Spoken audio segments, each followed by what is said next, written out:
Part 1. The Gallery. Alex didn't often go to art galleries, but that night, something had pulled him in. Curiosity, maybe, or the quiet hunger that had been gnawing at the edges of his polished world. He stood before a painting that didn't just demand attention, it demanded surrender. Violent strokes of crimson clashed with charcoal gray, like a storm caught in passion. That one unsettles people, a voice said beside him. She stood barefoot on polished concrete. Her eyes were a contradiction, soft, wild, thoughtful. The kind of woman who didn't care if she made you uncomfortable. "You painted this," he said, not a question.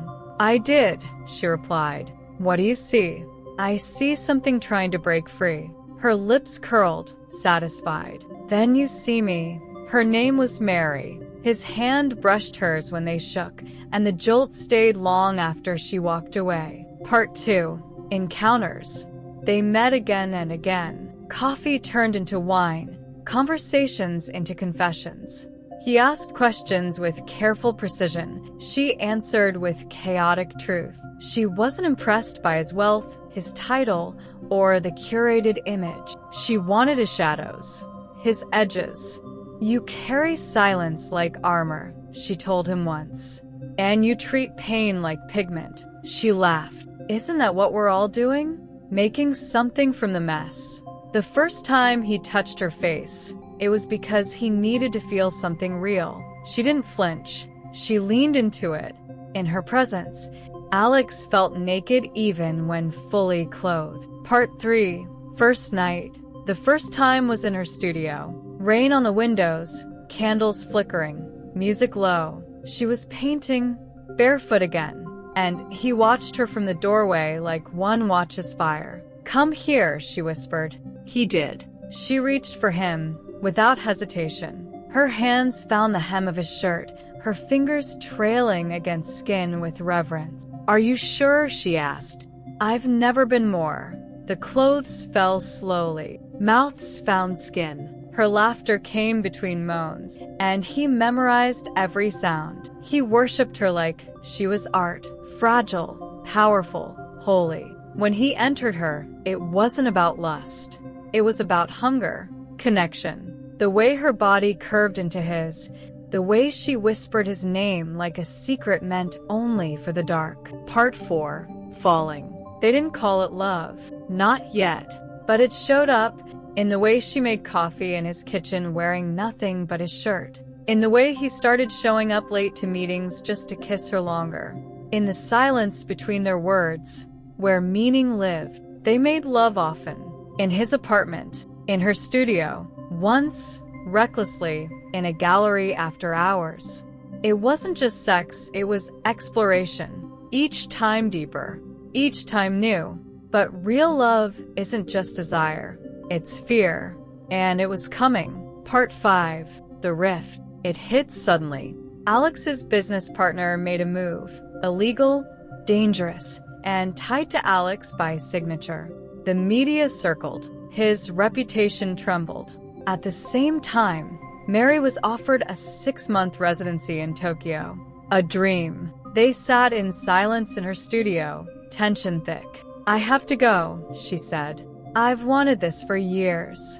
"I might lose everything," he said.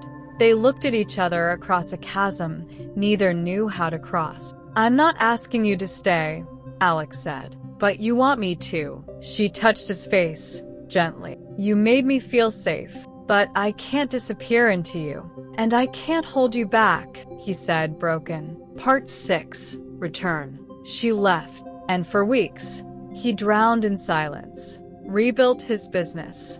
Cut ties with betrayal. Wrote her letters he never sent. Until one day, he walked into a new gallery opening. And there it was, a new painting. Gray, crimson, and a single streak of gold. It was called Alex. He turned, and there she was, standing in the doorway, barefoot. "I missed you," she said. "I never stopped," he replied. She stepped into his arms like she'd never left. They kissed, and it wasn't fireworks. It was gravity. Part 7. The Quiet After. They didn't try to explain what had happened, not right away. Instead, they simply existed together again. Mornings became soft, Alex waking first, watching Mary sleep with her hand resting lightly on his chest. Nights became slow burning. Dinner's in, her fingers tracing circles on his skin as they spoke of everything and nothing. He began visiting her studio again, not as a stranger, but as something more solid. She let him watch her paint now, really paint, with the door unlocked and the music low. He understood what that meant. Still, there was fragility beneath the surface. One night, she asked, "Do you trust this?" He looked at her, serious. "I trust you." She smiled, sad, proud. "Then trust this." Part 8. Learning to stay. Staying wasn't easy. Not for her. Mary had always been the kind of woman who left before things turned too real, before expectations formed, before permanence set in. But Alex never asked her to change. He gave her space when she needed it, showed up when she didn't expect him. He didn't hold on too tightly, he held with care. One rainy Thursday, he came home to find her crying. "No explanación." He didn't press. He simply pulled her into his chest and held her while her shoulders shook until she finally said, "Sometimes I don't think I'm meant to be loved this long." And he answered, "Then I'll love you gently, until you are." Part 9. The fire returns. Their intimacy evolved, less frantic, more knowing, but still electric. They began experimenting again. Different places, slower rhythms, longer stares. Once, in her studio, she tied his hands behind the chair with her scarf, whispering, "Let me paint you with my mouth." Another time, in the kitchen, she kissed him in the morning light while toast burned in the background. He learned what made her sigh. She learned what made him unravel. One night, breathless, she said, "I didn't know sex could feel like home." He smiled against her skin. "I didn't know home could feel like this." Part 10. The storm within. But even love this deep has shadows. One evening, after a show where her work was praised but misunderstood, Mary came home quiet, distant. "What's wrong?"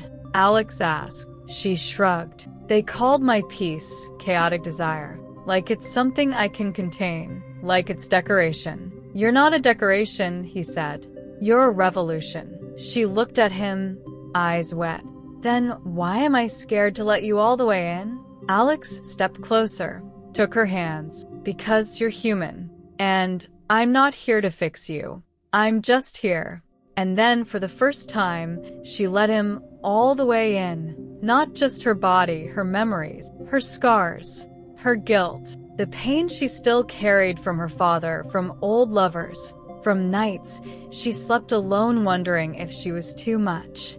And he listened and stayed. Part 11. Brushstrokes of Forever. 6 months later, they stood on the same rooftop where they'd shared their first truths. Paris spread below them like a canvas. Mary reached into her bag and handed him a box. Inside was a small oil painting, a simple scene, their hands entwined, painted in gold, resting on a messy bedsheet. "I don't need a ring," she said. "Just this." Alex looked at her, heart loud in his chest. "Can I hang it where everyone can see?" She grinned. "Only if you hang your heart next to it." He pulled her close, kissing her slow, deep, sure. And for the first time, they knew. This love wasn't about chaos or control. It was art, and it was theirs. Part 12. Unframed. Months passed, and Mary's career bloomed. A major London gallery invited her for a solo exhibition. Her name was whispered in art circles. Collectors offered 5 figures. She smiled through it all, but Alex noticed the strain behind her eyes. "You haven't painted in weeks," he said one night. She stared at a blank canvas. "I feel watched.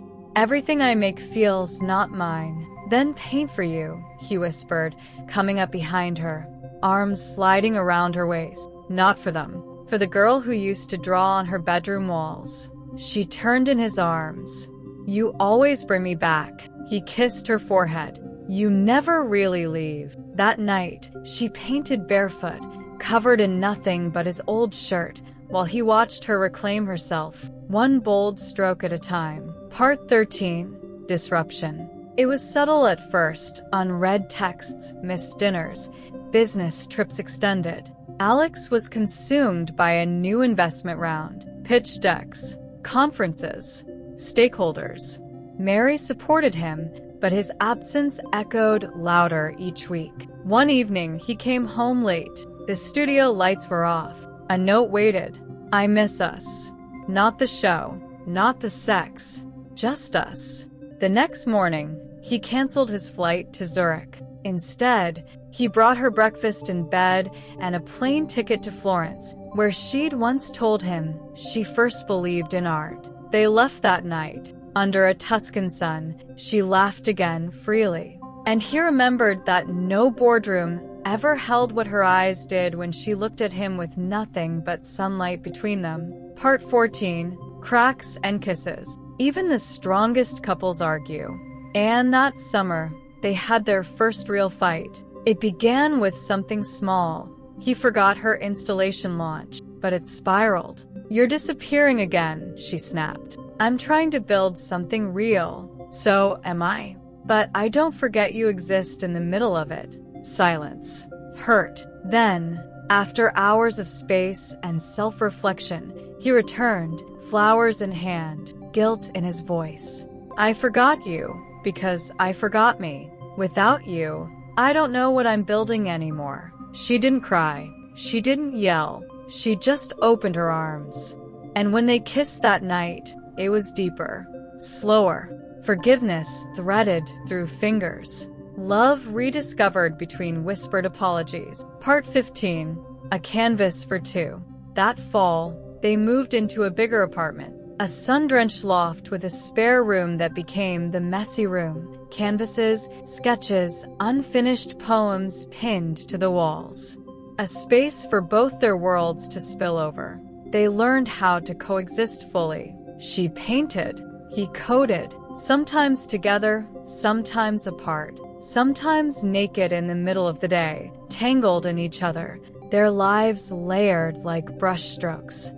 He started writing again, quietly, poetry she wasn't meant to see, until she found a notebook one night. Inside, a poem called Muse. She cried reading it. He said nothing, just kissed her fingertips and whispered, "You're the reason I speak in color now." Part 16. The future unwritten. Years later, they were standing on the balcony, wine in hand, watching lightning kiss the horizon. I'm pregnant, she said softly. Alex froze, then smiled, wide, wonderstruck. Are you scared? Terrified, she whispered, but ready. He held her then like the first time, with reverence, awe, and a tremble he couldn't hide. We'll raise them like art, he said. Unpolished, wild, free. She leaned into him, just like us. As thunder echoed in the distance, they stood. Two creators, two lovers, now something more, ready to write the next masterpiece. Together.